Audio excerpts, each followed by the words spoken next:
السلام عليكم ورحمة الله وبركاته. اللهم صل وسلم وبارك على الحبيب المصطفى صلى الله عليه وسلم. ازيك حبيبي، عامل ايه؟ رب تكونوا بخير وفي احسن حال دايما.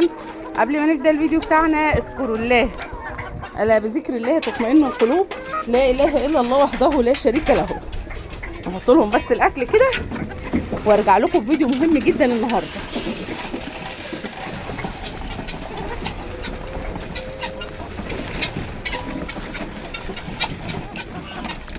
جعانين ازاي؟ جعانين جدا يعني، وانا متاخره عليهم النهارده كمان، فالله يكون في عونهم.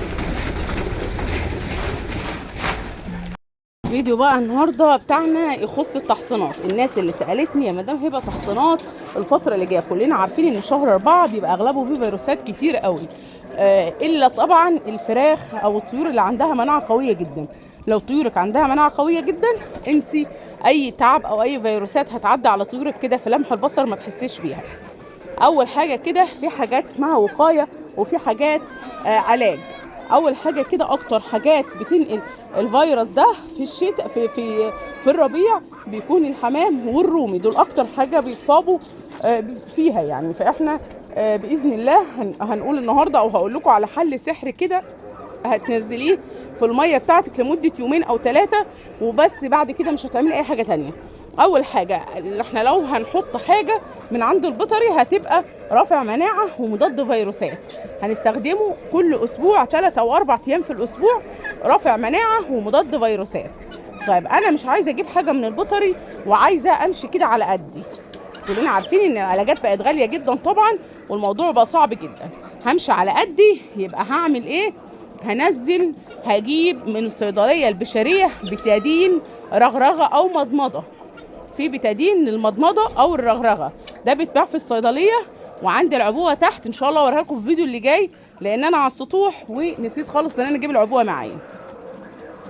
هتجيبي ازازه البتادين دي وهتنزلي منها 5 سم على لتر الميه، هتنزليه لمده يومين او 3 بس. بصوا انا بصور لكم ومدفع الافطار ضرب خلاص وانا لسه على السطوح. هتنزلي منها لمده يومين او 3 بس في الاسبوع. الله اكبر. طيب انا نزلت منها يومين او 3 ايام في الاسبوع، بعد كده هعمل ايه؟ بعد كده هنروح على المكون الثالث بتاعنا او الثاني، دول اللي هنستخدمهم لو حاجه من البيت مش حاجه هنجيبها من بره. ده المكون بتاعي وهي حبه البركه. انا نقعلهم حبه البركه من امبارح في الميه ولسه مشربها لهم دلوقتي. هتجيبي حبه البركه كلنا عارفينها، الكيس مش عايز يتفتح، كلنا عارفين حبه البركه. فهتجيبي حبه البركه دي وهتنقعيها في الميه طول الليل والصبح تنزليها اول ميه يشربوها على الريق تكون ميه حبه البركه في الميه مش في الاكل. انا عايزه انقعها وانزل منها كل الزيوت اللي فيها عشان هي دي اللي هترفع لي المناعه. هستخدمها لو هينفع او امكانياتي تسمح ان انا استخدمها يوميا هستخدمها يوميا، وانسي بقى اي فيروسات باذن الله، ومناعه طيورك هتترفع جدا وهتبقى زي الفل. هنزل البتادين لمده 3 ايام، كل يوم هنزل سقوه واحده بس، يبقى 5 سم على لتر الميه. بتادين بشري رغرغه او مضمضه، هتجيبيه وهتنزلي 5 سم على لتر الميه لمده 3 ايام، تكون سقوه الصبح بس.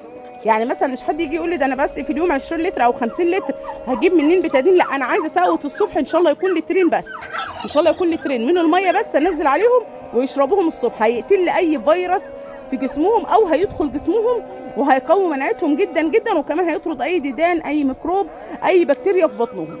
حبيت اعمل لكم الفيديو ده على السريع. الناس اللي سالتني عن عن الفيروسات وعن الفتره اللي احنا فيها اللي جايه دي، فربنا يعافينا ويعافي طيوركم ويعافي طيورنا يا رب، وما يضرناش في رزقنا وتعبنا، اللهم امين يا رب. الفيديو يكون عجبكم، لو عجبكم الفيديو اضغطوا لي لايك وشير وسبسكرايب للقناه. اشوفكم في فيديو جديد ان شاء الله. السلام عليكم ورحمه الله وبركاته.